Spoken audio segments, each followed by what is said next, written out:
প্রসিদ্ধ বাগদাদ নগরী। অসংখ্য স্মৃতি বিজড়িত এই বাগদাদ নগরীর এককালে খলিফা ছিলেন বাদশাহ হারুন আর রশিদ। ঐশ্বর্য ভৈরব, প্রাচুর্য সৌন্দর্য এবং সুষমমণ্ডিত বাগদাদ নগরী তারই আমলে একটি স্বপ্নপুরীতে পরিণত হয়েছিল।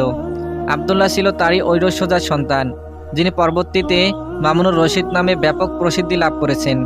বাদশাহ হারুন আর রশিদের পরেই যিনি আমিরুল মুমিনিনের আসন অলঙ্কৃত করেছিল। মামুনুর রশিদ ছিলেন খলিফা হারুন আর রশিদের যোগ্য উত্তরসূরি। ন্যায়নিষ্ঠা, মহানুভবতা ও উদারতার জন্য তিনি সমধিক পরিচিত ছিলেন। তিনি প্রতি রমজান মাসে পবিত্র কুরআন শরীফ ৩৩ বার খতম করতেন। ৮১৯ খ্রিস্টাব্দে যখন খলিফা মামুনুর রশিদ শাসনভার গ্রহণ করলেন, তখন তারই চাচা ইব্রাহিম ইবনে মাহাদি তার হাতে বায়াত গ্রহণ করতে অস্বীকৃতি জানান এবং বাগদাদে বিদ্রোহ শুরু করেন।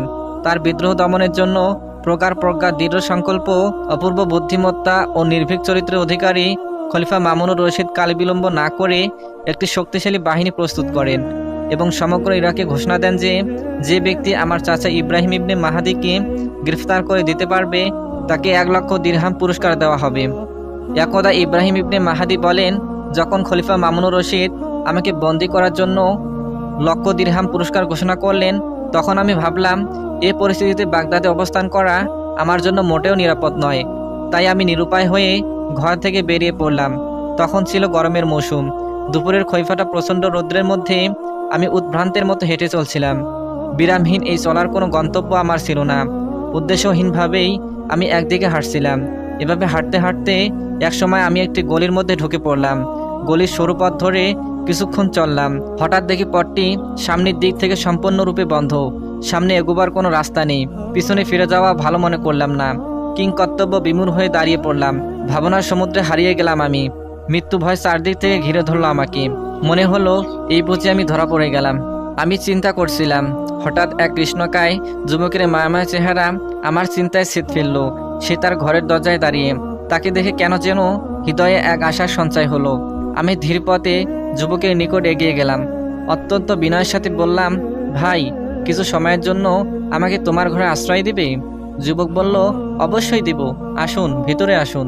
একথা বলে সে আমাকে অত্যন্ত শ্রদ্ধা ও ভক্তির সাথে তার ঘরে নিয়ে গেল এবং আমাকে একটি পরিচ্ছন্ন ও পরিপাটি কক্ষে বসালো। আমাকে বসতে দিয়ে সে বলল, জনাব, আপনি একটু বসুন, আমি আসছি, বেশি দেরি হবে না ইনশাল্লাহ। এ বলে সে চলে গেল। যুবক চলে যাওয়ার পর আমার মনে সন্দেহ জাগলো। ভাবলাম, যুবক আবার আমাকে ধরিয়ে দেওয়ার জন্য প্রহরীদের খবর দিতে গেল না তো? একবার সিদ্ধান্ত নিলাম পালিয়ে যাব, কিন্তু তার হলো না। ইতিমধ্যেই যুবক বিভিন্ন প্রকার সুস্বাদু খাবার নিয়ে উপস্থিত হয়ে বলল, মুহতারাম, আমি একজন নাপিত। আমার ঘরের সাধারণ খাবার আপনাকে খাওয়া উচিত মনে করিনি, তাই আপনার জন্য বাজার থেকে সাধ্যমতো ভালো খাবার নিয়ে এসেছি। অনুগ্রহপূর্বক আমার মেহমানদারি কবুল করুন। যুবকের ভদ্রতা উদারতা দেখে আমি সীমাহীন বিস্মিত হলাম। আমার প্রতি তার অপরিসীম শ্রদ্ধাবোধ আমাকে খুব আশ্চর্যিত করলো। শেষ পর্যন্ত তার উপস্থিত করা খাবার থেকে তৃপ্তি সহকারে খেয়ে নিলাম।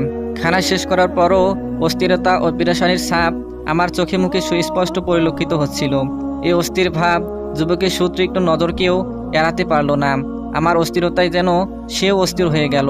এ সময় কিছুক্ষণ চিন্তা করে হঠাৎ সে বলে উঠল, হুজুর, বেয়াদবি মাফ করবেন। আপনার সুললিত কণ্ঠে কিছু কবিতা আবৃত্তি শুনতে পেলে নিজেকে ধন্য মনে করতাম। যুবকের কথা শুনে আমি যেন আকাশ থেকে পড়লাম। বিস্মিত কণ্ঠে বললাম, বাবা, আমি কবিতা জানি, একথা কে তোমাকে বলল? কিভাবে তুমি একথা জানতে পারলে? যুবক বলল, হজরত, আপনাকে চিনে না এমন দুর্ভাগা কে আছে? জীবনের একটি দীর্ঘ সময় তো আপনার স্নেহের ছায়াতেই কাটিয়েছি। আপনার ইব্রাহিম নামটি বাগদাদে কোনো অপরিচিত নাম নয়। খলিফা মামুনুর রশিদ তো আপনাকে গ্রেফতার করার জন্যই ১,০০,০০০ দিরহাম পুরস্কার ঘোষণা করেছেন। যুবকের কথায় আমি আবারও বিস্মিত হলাম। অবশেষে জীবনের এই কঠিন মুহূর্তেও তার মন রক্ষার্থে কিছু কবিতা আবৃত্তি করে শোনালাম। সেও খুব আবেগ ও উচ্ছ্বাসের সঙ্গে আমার কবিতা আবৃত্তি শ্রবণ করলো। অতঃপর আমি বিদায় নেওয়ার প্রস্তুতি নিলাম এবং তাকে কিছু উপহার দিতে চাইলাম, কিন্তু যুবক যথেষ্ট বিনয়ের সাথে তা গ্রহণ করতে অস্বীকার করলো এবং এই সংকটময় মুহূর্তে বাইরে না বেরিয়ে তার ঘরে আরও কিছুদিন থাকার অনুরোধ করলো। আমিও তার কথা যুক্তিসঙ্গত ভেবে আরও কয়েকদিন সেখানেই অবস্থান করলাম। যতদিন আমি তার ওখানে থাকলাম ততদিন সে পূর্ণ আন্তরিকতা সহকারেই আমার মেহমানদারি ও আদর যত্ন করলো। যতবারই আমি চলে যাওয়ার কথা বললাম ততবারই সে আমাকে এই কথা বলে বারণ করলো যে বাইরের পরিবেশ আপনার জন্য মোটেও নিরাপদ নয়। সুতরাং আপনি এখানেই অবস্থান করুন। বারবার একই কথা বলে যুবক তার উদারতা ও প্রশস্ত হৃদয়ের পরিচয় প্রদান করলেও একজন গরিব ছেলে আমার জন্য এত কষ্ট স্বীকার করবে তা আমার বরদাস্ত হচ্ছিল না। তাই একদিন তাকে কিছু না বলেই গোপনে সেখান থেকে অন্যত্র রওনা হয়ে গেলাম। নিজেকে আড়াল করার জন্য এ সময় আমি মহিলাদের পোশাক পরে নিয়েছিলাম, কিন্তু রাস্তায় বের হয়ে দেখলাম একজন ঘোড়সাওয়ার দাঁড়িয়ে আছে এবং সে তার সন্তানী দৃষ্টি দিয়ে অত্যন্ত গভীরভাবে বারবার আমাকেই পর্যবেক্ষণ করছে। একসময় সে যখন নিশ্চিত রূপে বুঝতে পারলো যে আমি ইব্রাহিম ইবনে মাহাদি, তখন সে হঠাৎ ঘোড়ার পিঠ থেকে এক লাফে নেমে এসে আমাকে জাপটে ধরলো। তারপর চিৎকার করে বলতে লাগলো, ইব্রাহিম ইবনে মাহাদি, ইব্রাহিম ইবনে মাহাদি, খলিফা যাকে গ্রেফতার করার জন্য 1,00,000 দিরহাম পুরস্কার ঘোষণা করেছেন। তোমরা কে কোথায় আছো? জলদি এসো। আমি দেখলাম অবস্থা বেগতিক, অত্যন্ত শোচনীয়। তার কাছ থেকে ছুটতে না পারলে জীবন বাঁচাবার আর কোনো উপায় নেই। তাই দেহের সমস্ত শক্তি একত্রিত করে তাকে এত জোরে একটি ধাক্কা লাগালাম যে তা সামলাতে না পেরে সে ছিটকে গিয়ে একটি গভীর খাদের মধ্যে পড়ে গেল। ঘোড়সাওয়ার ছিল খলিফা মামুনুর রশিদের একজন শক্তিশালী সৈনিক। আমি তার সাথে এরূপ আচরণ করব এবং তাকে ধাক্কা দিয়ে খাদে ফেলে দিতে সক্ষম হব এমনটি হয়তো সে ভাবতেও পারেনি। খাদে পড়ে গিয়ে সে মারাত্মকভাবে আহত হয়। সেখানে পতিত হওয়ার পর সে আমাকে পাল্টা আক্রমণ করবে তো দূরের কথা, নিজেকে সেখান থেকে সাথে সাথে তুলে আনাও তার পক্ষে সম্ভব হলো না। এ সুযোগে কালক্ষেপণ না করে আমি যেদিকে পারলাম উদ্ধার শেষে দৌড়াতে লাগলাম এবং দ্রুত একটি সংকীর্ণ অন্ধকার গলির ভিতরে ঢুকে পড়লাম। গলির পথ দিয়ে বেশ কিছুক্ষণ চলার পর হঠাৎ দেখলাম একজন মহিলা তার ঘরের দরজার সামনে বসে আছে। আমি খুব বিনয়ের সাথে তাকে অনুরোধ করে বললাম, বোন, আমার জীবন হুমকির সম্মুখীন। দুশ্মনরা আমাকে খুঁজে বেড়াচ্ছে, দয়া করে আমাকে একটু আশ্রয় দিন। সৎ স্বভাবের সে মহিলা আমার কথা শুনে সাথে সাথে আমাকে ঘরের ভিতরে প্রবেশ করার আহ্বান জানালো এবং আমার প্রতি অনুগ্রহশীল হয়ে পর্দার আড়াল থেকে আমাকে লক্ষ্য করে বলল, জনাব, আসুন, ভিতরে আসুন, আমি আপনাকে আশ্রয় দিচ্ছি। আমি আপনার নিরাপত্তার দায়িত্ব গ্রহণ করলাম। ঘরে বেশ কয়েকটি কক্ষ ছিল। মহিলার আহ্বানে আমি একটি কক্ষে প্রবেশ করার পর আমাকে সেখানে বিশ্রাম করার কথা বলে সে বাইরে দিয়ে কক্ষটি তালাবদ্ধ করে দিল, যাতে কেউ বুঝতে না পারে যে এতে কোনো লোক আছে। আমি মনে মনে আল্লাহর শুকর আদায় করলাম এবং একথা ভেবে স্বস্তি অনুভব করলাম যে আর যাই হোক, খলিফা মামুনের সিপাহীর হাত থেকে তো বাঁচা গেল। কিন্তু পরক্ষণেই আমি যা শুনলাম ও দেখলাম তাতে বেঁচে থাকা শেষ আশাটুকুও দফ করে নিভে গেল। কেননা কিছুক্ষণ পূর্বে যে সিপাহীকে খাদে ফেলে দিয়ে এখানে এসে আশ্রয় নিলাম, সেই এখন আমার দরজায় এসে উপস্থিত। খাদে পড়ে গিয়ে সে মারাত্মক আঘাত পেয়েছে। যে মহিলা আমাকে আশ্রয় দিয়েছিল তার সাথে সে কথাবার্তা বলছে। তার কাঁধে হাত দিয়েই সে বাড়ির ভিতরে প্রবেশ করছে। তার কথাবার্তা ও আচার আচরণ দেখে আমার বুঝতে বাকি রইল না যে উক্ত মহিলা সিপাহীর স্ত্রী। পায়ে আঘাত পাওয়ার কারণে সিপাহী খুঁড়ে খুঁড়ে মাটিতে পা হেঁচড়িয়ে চলছিল। মাথা ও দেহের বেশ কয়েকটি স্থান থেকে রক্ত ঝরতে দেখা গেল। মাঝে মধ্যে সে ব্যথায় কুকিয়ে উঠছিল। ব্যাপারটা এখন এই দাঁড়ালো যে সিপাহীকে মারাত্মকভাবে আহত করে আমি তারই বাড়িতে তার প্রাণপ্রিয় স্ত্রীর আশ্রয় গ্রহণ করেছি। এই বিস্ময়কর অবস্থা প্রত্যক্ষ করে আমি হাসবো না কাঁদবো তা বুঝতেই পারছি না। এ সময় মনের ধুকধুকানি আরও বেড়ে গেল। চারিদিক থেকে হিমশীতল মৃত্যু আতঙ্ক আমাকে ঘিরে ধরলো। একসময় নিজের অজান্তেই অস্পষ্ট স্বরে বললাম, ইব্রাহিম, এবার তোমার বাঁচার আর কোনো পথ নেই। তোমার মউত তোমাকে এখানে ডেকে এনেছে। আমার রুমের একটু দূরে বসে সিপাহী তার স্ত্রীর নিকট সম্পূর্ণ ঘটনা বর্ণনা করে শোনালো। আমার আকার আকৃতিও তার সামনে উপস্থাপন করলো।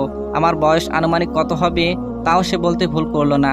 ফলে প্রিয়তম স্বামীর গোটা দেহকে রক্তাক্তকারী অপরাধী যে আমি, একথা বুঝতে মহিলার মোটেও অসুবিধা হলো না।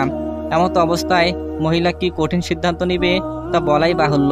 কিন্তু ঘটনা দাঁড়ালো সম্পূর্ণ উল্টো। পবিত্র মনে সে মহিলা শান্তভাবেই সবকিছু শুনে গেল, কিন্তু আমার কথা ঘৃণা করেও সে স্বামীর সাথে উচ্চারণ করলো না। এমন কোনো আচরণও সে করলো না যা দ্বারা স্বামী বুঝতে পারে যে আমি তারই ঘরে তালাবদ্ধ অবস্থায় বিশ্রাম করছি। আমি এখন তারই হাতের মুঠোয়। মহিলাটি একদিকে স্বামীর বর্ণিত কাহিনী মনোযোগ সহকারে শুনে যাচ্ছে, আর অন্যদিকে অত্যন্ত যত্ন সহকারে আন্তরিকভাবে স্বামীর আহত স্থানগুলো পরিষ্কার করে তাতে ঔষধ লাগিয়ে দিচ্ছে। মাঝে মধ্যে বিভিন্ন প্রকার কথাবার্তা বলে স্বামীকে সান্ত্বনা দিচ্ছে। এভাবে বেশ কিছুক্ষণ যাবৎ আন্তরিক সেবা যত্ন, ভালোবাসা, মহব্বত ও ভক্তিপূর্ণ আলাপ আলোচনায় স্বামীর শরীরে একটু আরামবোধ হলো এবং এক সময় সে গভীর নিদ্রায় নিমগ্ন হলো। এরপর যা ঘটলো তা ছিল আমার কল্পনার অতীত, যা প্রত্যক্ষ করে আমি কেবল খুশি হইনি, রীতিমতো বিস্মিত হয়েছি।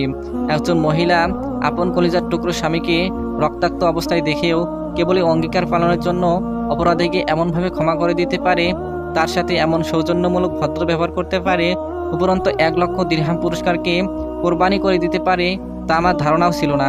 বিষয়টি আমার নিকট কেবল অসম্ভব নয়, অবাস্তবও মনে হয়েছিল।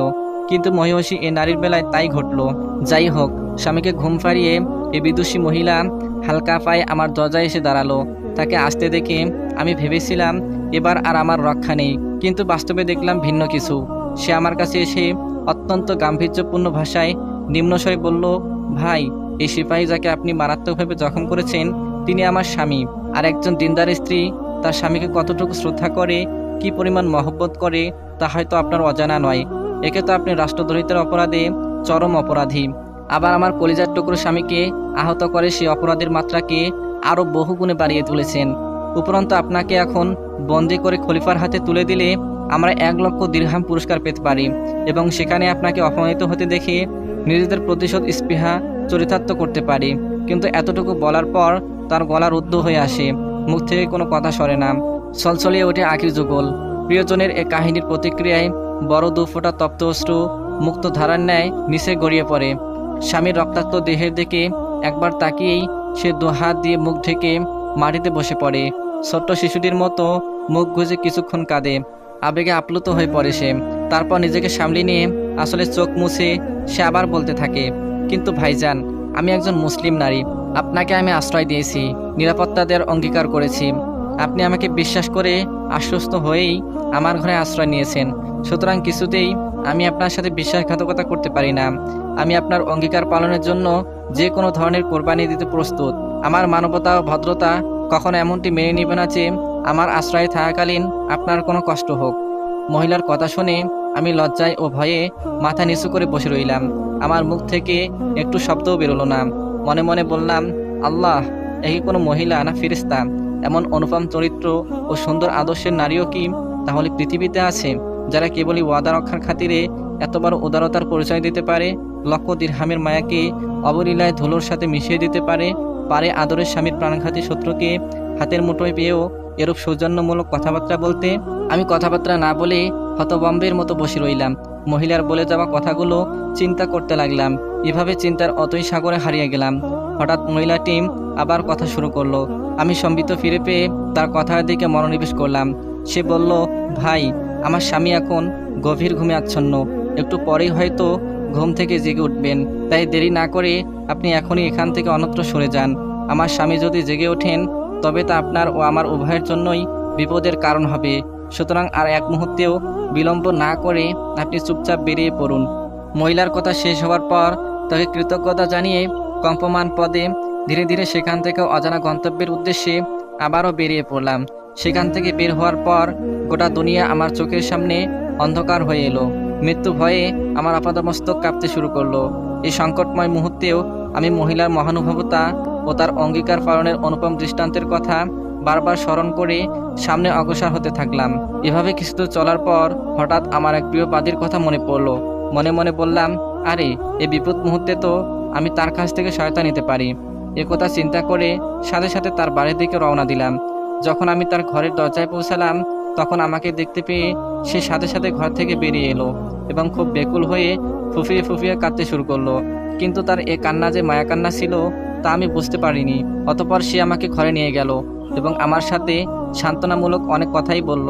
আমার এই বিপদের কথা আলোচনা করে বারবার সে আসলে চোখ মুছল।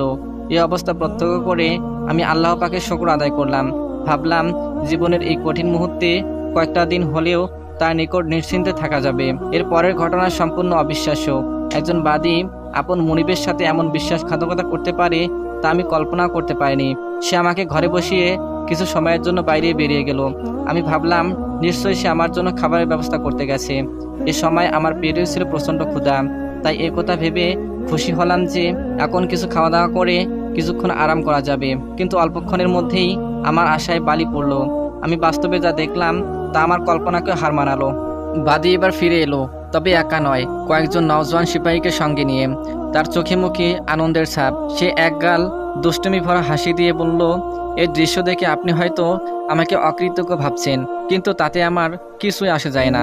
যদি আপনার মতো শিকার ধরে দিতে পেরে 1,00,000 দিরহাম পুরস্কার পাওয়া যায় তাহলে একেই আমি জীবনের পরম পাওয়া বলে মনে করব। সুতরাং বন্দী হওয়ার জন্য প্রস্তুত হন। বাদীর কথা শুনে এবং এই অপ্রত্যাশিত দৃশ্য দেখে আমি সীমাহীন আশ্চর্য হলাম। আমি ঘাবড়ে গিয়ে বাদীকে লক্ষ্য করে শুধু এতটুকু বললাম যে, উপকারী উপকার বুঝি মানুষ এভাবেই করে। তুমি আমার প্রতি কেবল টাকার লোভে এতটা নিষ্ঠুর হতে পারবে তা আমি কোনোদিন কল্পনাও করতে পারিনি। একেই বলে ভাগ্যের নির্মম পরিহাস। যাই হোক, এই অবস্থায় আমি বন্দী হলাম। সিপাহীরা আমাকে গ্রেফতার করে খলিফা মামুনের দরবারে উপস্থিত করলো। খলিফার দরবারে পৌঁছে আমি রাজকীয় নিয়মানুসারে খলিফাকে সালাম করলাম।